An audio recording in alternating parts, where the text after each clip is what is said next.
Shri Joseph Penny, ഇപ്പോൾ പ്രതിപക്ഷ നേതാവ് പറഞ്ഞ് താങ്കൾ കേട്ട് കാണുമല്ലോ. അദ്ദേഹം സർക്കാരിനെ കുറ്റപ്പെടുത്തുകയാണ്. സർക്കാരിന്റെ ഭാഗത്തുനിന്ന് ഉണ്ടാകുന്ന വീഴ്ചകൾ, അതായത് ഉത്തരവിൽ പിഴവുകളുണ്ട്, ആ പിഴവുകൾ തിരുത്താതെ കോടതിയിലേക്ക് പോയിട്ട് കാര്യമില്ല എന്ന് പറയുന്നു. ഒന്ന്. മറ്റൊന്ന്, ഈ പറയുന്ന സത്യവാങ്മൂലം കരവുമായി ബന്ധപ്പെട്ട് അത് വളരെ വൈകിയാണ് കോടതിയിലേക്ക് പോകുന്നത്. ഇനി കോടതി പോയി കഴിഞ്ഞാൽ പോലും ആ ഉത്തരവുകൾ തിരുത്താതെ കോടതിയിലേക്ക് പോയിട്ട് കാര്യമില്ല എന്ന് പറയുന്നു. മറ്റൊന്ന്, ജുഡീഷ്യൽ കമ്മീഷൻ. ഇതെല്ലാം വൈകിപ്പിക്കുന്നതിനുള്ളൊരു തന്ത്രമാണ് ജുഡീഷ്യൽ കമ്മീഷനെ നിയോഗിച്ചത് എന്നും പറയുന്നു. നിങ്ങൾ അതിനോട് യോജിക്കുന്നുണ്ടോ? ഞങ്ങൾക്ക് വേണ്ടത് ശാശ്വതമായ ഒരു പരിഹാരം. അതായത് വഖഫ് ബോർഡിന്റെ രജിസ്റ്ററിൽ നിന്നും, വഖഫ് ബോർഡിന്റെ രജിസ്റ്ററിൽ വഖഫ് പ്രോപ്പർട്ടി ആണ് എന്ന് കാണിക്കാൻ ഒരു സർവേ നടത്തുകയോ, ഞങ്ങൾക്ക് താമസക്കാരായിട്ടുള്ള ആളുകൾക്ക് നോട്ടീസ് ഇഷ്യൂ ചെയ്യുകയോ, അനുബന്ധമായിട്ടുള്ള ഒന്നും നോക്കാതെ, ഞങ്ങൾ അറിയിക്കാതെ ഞങ്ങൾ കരമടക്കാൻ ചെന്ന സമയത്താണ് ഇത് വഖഫ് പ്രോപ്പർട്ടി ആണെന്ന് പറയുന്നത്. അതുകൊണ്ട് വഖഫ് രജിസ്റ്ററിൽ നിന്നും മാറ്റുകയാണ് ഞങ്ങളെ സംബന്ധിച്ചിടത്തോളം ശാശ്വതമായ ഒരു പരിഹാരം. അതെ, അത് ചെയ്യേണ്ടത് എവിടെയാണ് എന്നാണ് നിങ്ങൾ നമുക്ക് കരുതുന്നത്? വീണ്ടും സിവിൽ കോടതിയിൽ പോയി ഞങ്ങൾ കേസ് നടത്തുകയാണെങ്കിൽ 2019 വഖഫ് അസറ്റായിട്ട് രജിസ്റ്ററിൽ വഖഫ് അസറ്റായിട്ട് രേഖപ്പെടുത്തുകയും പിന്നീട് 20-30 വർഷം ഞങ്ങൾ സിവിൽ കോടതിയിൽ പോവുകയും ചെയ്താൽ, ആ 30 വർഷം കഴിയുമ്പോൾ വീണ്ടും വരാൻ പോകുന്നത് എത്രയോ വർഷങ്ങൾക്ക് മുമ്പ് ഇത് വഖഫ് ബോർഡിൽ രജിസ്റ്റർ ചെയ്താണെന്ന് പറയും. അതുകൊണ്ട് ഈ ജുഡീഷ്യൽ കമ്മീഷന്റെ റിപ്പോർട്ടിൽ അദ്ദേഹത്തിന് കൃത്യമായിട്ടുള്ള എവിഡൻസുകൾ ഉണ്ട് ഇത് വഖഫ് പ്രോപ്പർട്ടി അല്ല എന്നുള്ളത്. അത് എങ്ങനെയാണോ നിസാർ കമ്മീഷൻ കണ്ടെത്തിയത്, അതേപോലെ തന്നെ ഇത് വഖഫ് രജിസ്റ്ററിൽ വഖഫ് ബോർഡിന്റെ പ്രോപ്പർട്ടി അല്ല എന്ന് പറഞ്ഞ് ഞങ്ങളെ മാറ്റിയെടുക്കുകയാണ് ഞങ്ങളുടെ ശാശ്വതമായ പരിഹാരം. അല്ല, അതിൽ മാറ്റിയെടുക്കേണ്ടത് ആരാണ് എന്നാണ് നിങ്ങൾ കരുതുന്നത്, ശ്രീ ജോസഫ് ബെന്നി? ഇപ്പൊ ഞമ്മൾക്കൊരു സപ്പോർട്ടായിട്ടുള്ളത് ജുഡീഷ്യൽ കമ്മീഷൻ ഒരു സപ്പോർട്ടാണ്. ആ ജുഡീഷ്യൽ കമ്മീഷൻ സപ്പോർട്ടായിട്ട് 140 MLA-മാരും നിയമസഭയിൽ ഐക്യകണ്ഠേന വിചാരിക്കുകയാണെങ്കിൽ ഇത് മാറ്റി കിട്ടാനായിട്ട് സാധിക്കും. നമ്മുടെ കേരള ഗവൺമെന്റിനേക്കാളും വലുതല്ലല്ലോ കേരള വഖഫ് ബോർഡ്.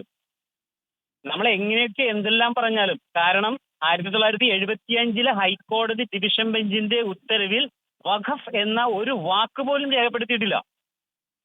പലരും തെറ്റിദ്ധാരണ പുലർത്തുകയാണ്. 1975 ഹൈക്കോടതി വിധി വഖഫ് ബോർഡിന്റെ ആണെന്ന് പറഞ്ഞിട്ടുണ്ടെന്ന്. അതെല്ലാം ഇല്ലാത്ത വാസ്തവത്തിന് വിരുദ്ധമായിട്ടുള്ള അന്യായമായിട്ടുള്ള കാര്യങ്ങളാണ്. ഞങ്ങളെ സംബന്ധിച്ച് ഞങ്ങൾക്ക് ശാശ്വതമായ പരിഹാരം എന്ന് പറഞ്ഞിട്ടുണ്ടെങ്കിൽ തൽക്കാലം റവന്യൂ അവകാശങ്ങൾ സ്ഥാപിച്ചു തന്നിട്ട് ഇത് കേസ് നടത്തിക്കൊണ്ട് പോവുകയാണെങ്കിൽ ഞങ്ങളെങ്ങനെ പിന്നെ ഞങ്ങൾ പണം കൊടുത്തു വാങ്ങിയ ഭൂമിയല്ലേ.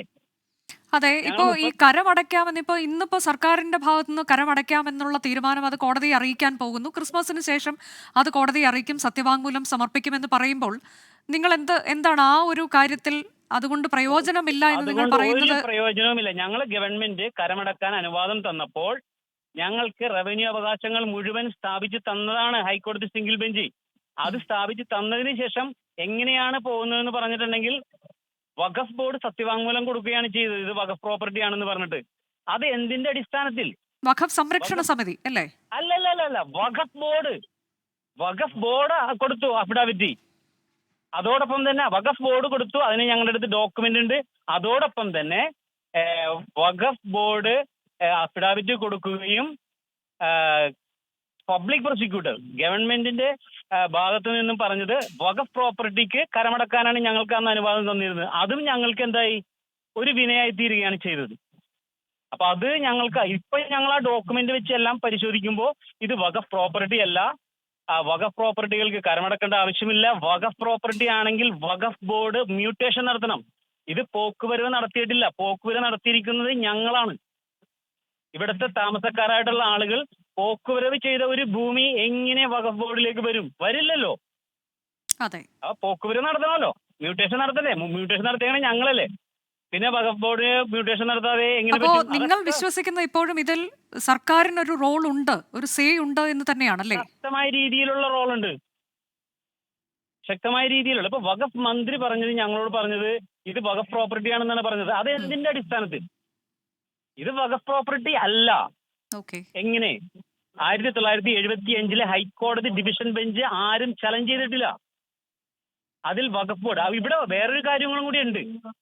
അതായത് ഡോക്ട്രിൻ ഓഫ് മെർജർ എന്ന് പറയുന്ന ഒരു നിയമ തത്വത്തെയും കൂടി നമ്മൾ കാണേണ്ടതായിട്ടുണ്ട്.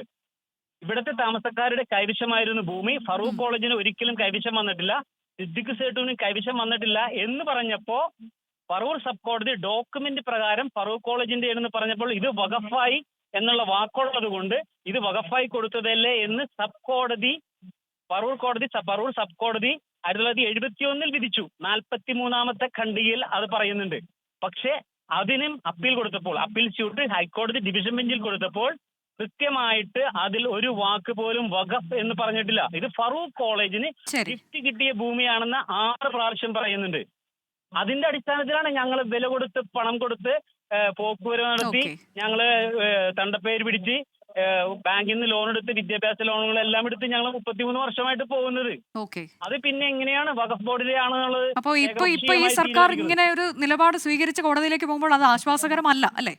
ഇല്ല, ഒരിക്കലും ആശ്വാസകരമല്ല. ഞങ്ങൾക്കിപ്പോ കമ്മീഷൻ ഉണ്ടല്ലോ, കമ്മീഷന്റെ തീരുമാനം ശരിയായ രീതിയിൽ ഇത് പരിശോധിക്കട്ടെ, കമ്മീഷൻ പരിശോധിക്കട്ടെ. ശരി, കമ്മീഷൻ പരിശോധിച്ചാലും അത് കോടതിയിലേക്ക് പോകും എന്നുള്ള ഒരു സ്ഥിതി ഉള്ളത് കൊണ്ട് അതും എത്രത്തോളമാണ് അതിലൊക്കെ പ്രതീക്ഷ വെക്കേണ്ടതെന്നൊരു സംശയമില്ല ജോസഫ് ബെന്നി. ചുരുക്കി അല്ലല്ല, ഞാൻ പറയുന്നത് എങ്ങനെയാണോ ഈ വഖഫ് ബോർഡിലേക്ക് എഴുതിയെടുത്തത് എങ്ങനെയാണോ അത് അതേപോലെ തന്നെ തിരിച്ചു തരുന്നതിനുള്ള ഒരു സംവിധാനമാണ് ചെയ്യേണ്ടത്. അല്ലാതെ ഞങ്ങൾക്ക് ഇപ്പൊ റവന്യൂ അവകാശങ്ങൾ സ്ഥാപിച്ചു തന്നിട്ട് ഞങ്ങൾക്ക് കാര്യമില്ല. ഞങ്ങൾക്ക് ശാശ്വതമായ ഒരു പരിഹാരമാണ് വേണ്ടത്.